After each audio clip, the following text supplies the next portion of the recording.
नमस्कार दोस्तों, आपका अपने आपके इस YouTube चैनल पर स्वागत है। आज आप लोग को पढ़ाएंगे क्लास 11th का एक नया टॉपिक विमीय विश्लेषण। इसमें आपको बताएंगे कि विमाएं कैसे निकालते हैं और कुछ राशियों की विमाएं बताएंगे। सबसे पहले अगर बात करें कि विमा जो द्रव्यमान होता है, द्रव्यमान की विमा जो होती है वो क्या होती है, m। इसको हम कैपिटल N से लिखते हैं और बड़े ब्रैकेट के अंदर बंद करके लिखते हैं। फिर अगर बात करें लंबाई, जिसे बोलते हैं लेंथ, इसकी विमा होती है कैपिटल L। फिर बात करें समय की, तो समय जो होता है इंग्लिश में से टाइम बोलते हैं, इसकी विमा होती है कैपिटल T। फिर तापमान की या ताप की विमा बताएं तो होती है थीटा। क्या होती है, थीटा। जो लिखने का सही क्रम होता है वो क्या लिखते हैं, सबसे पहले m की पावर a, l की पावर b, t की पावर c, थीटा की पावर d। ये लिखने का क्रम होता है विमा का। विमा को हमेशा कैपिटल लेटर से लिखेंगे और विमाओं को हम बड़े ब्रैकेट के अंदर बंद करके लिखते हैं। अब बताते हैं क्षेत्रफल की विमा। तो क्षेत्रफल का जो फार्मूला होता है वो क्या होता है, लंबाई गुणे चौड़ाई। क्या होता है फार्मूला, लंबाई गुणे चौड़ाई। अगर किसी भी चीज की लंबाई नापना हो तो उसके लिए हम या तो मीटर का यूज करेंगे या तो सेंटीमीटर का। फिर अगर चौड़ाई नापना हो उसमें भी हम या तो मीटर का या तो सेंटीमीटर। तो उसकी जो राशि होगी वो लंबाई है, तो इसकी विमा क्या होती है, कैपिटल L। और चौड़ाई की भी विमा क्या होगी, L। तो देखिए L की घात एक इसकी होगी, एक इसकी होगी, तो विमा क्या हो जाएगी, L की घात 2 या L स्क्वायर में। तो ये किसकी विमा हो जाएगी, क्षेत्रफल की विमा। फिर नेक्स्ट आपको बताते हैं आयतन की विमा।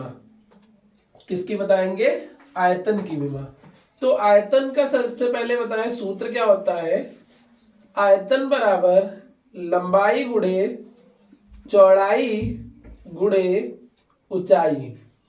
फिर देखिए लंबाई की विमा क्या होगी, L, चौड़ाई की भी विमा क्या होगी, L, ऊंचाई की भी विमा क्या होगी, L। देखिए L L 3 टाइम लिखा तो L की पावर कितनी हो जाएगी, 3, L की पावर 3। फिर इसके बाद बात करते हैं चाल। तो चाल का जो सूत्र होता है, चाल बराबर दूरी बटे समय। देखिए अगर किसी भी चीज की हमको दूरी नापना है तो मीटर या सेंटीमीटर में बताएंगे, तो इसकी विमा हो जाएगी L। फिर बात करें समय, समय की विमा क्या होगी, कैपिटल T। तो चाल की विमा क्या हो जाएगी, इसको ऊपर ले जाएंगे तो पावर माइनस की हो जाएगी, तो L T की पावर -1। तो चाल की विमा क्या हो जाएगी, L T की पावर -1। वही वेग की भी विमा होती है सेम। त्वरण की बात करते हैं, तो जो त्वरण होता है, त्वरण का सूत्र होता है वेग परिवर्तन बटे समयांतराल। समयांतराल।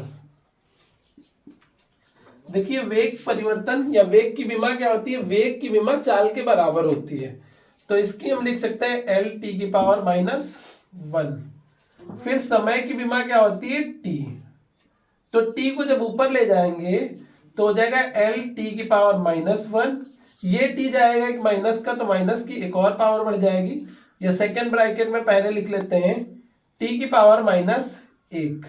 तो T की पावर -1 इसकी है, -1 इसकी है, तो हो जाएगा L T की पावर -2।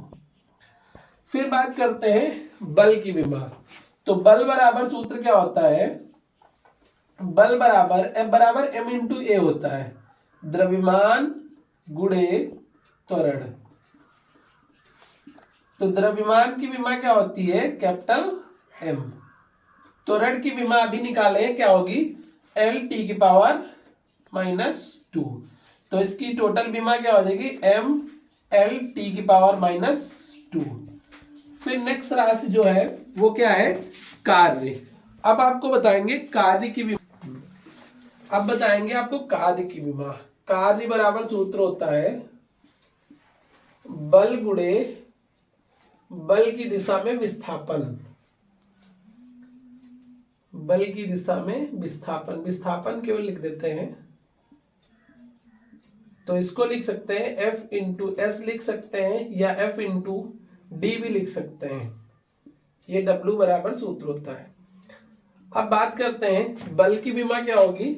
बल की विमा अभी निकाले m(L)(T)⁻²। फिर इसके बाद विस्थापन की विमा। विस्थापन किसी भी दिशा में, अगर विस्थापन की बात करें तो विस्थापन मीटर सेंटीमीटर चीजों में नापा जाएगा, जैसे मीटर में बताया जाएगा या तो सेंटीमीटर में बताया जाएगा। तो विस्थापन की विमा क्या हो जाएगी, लेंथ L।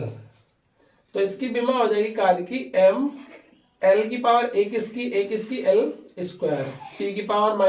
(T)⁻²। अगर बात करें कार्य की जिनका मात्रक जूल होता है या कोई भी ऊर्जाएं हो, तो उनकी विमा एक ही होती है mL² और T⁻²। अब बात करते हैं शक्ति की। तो शक्ति जो होता है, शक्ति बराबर सूत्र होता है, इसको लिखते हैं P बराबर कार्य, जिसे हम W से लिखेंगे, बटे समय, जिसे हम T से लिखते हैं। तो शक्ति बराबर कार्य बटे समय, या P बराबर W बटे T। अभी अगर बात करें कार्य की विमा निकली है mL² T⁻²। फिर समय की विमा क्या हो जाएगी, कैपिटल T। कैपिटल T को ऊपर ले जाएंगे तो mL(L)(2) और T⁻²। अब T को ऊपर ले गए तो इसकी भी पावर क्या हो जाएगी, T⁻⁻1 ऊपर चला जाएगा। तो ये हो जाएगा mL(2) और T⁻2, इसकी एक इसकी, दोनों माइनस की है, पावर ऐड हो जाएंगे -3। फिर आगे बताते हैं आपको गुरुत्वाकर्षण नियतांक की। तो इसके लिए एक संबंध करते हैं हम, जो क्या होता है कि बल के लिए एक सूत्र आता है जिसमें F बराबर G m1 इंटू m2 बटे r²। सार्वत्रिक गुरुत्वाकर्षण नियतांक या गुरुत्वाकर्षण नियतांक बताया जाता है। तो जो G का सूत्र निकलता है, ये F इसके मल्टीप्लाई में आ जाएगा, F into r² equal to G m1 into m2।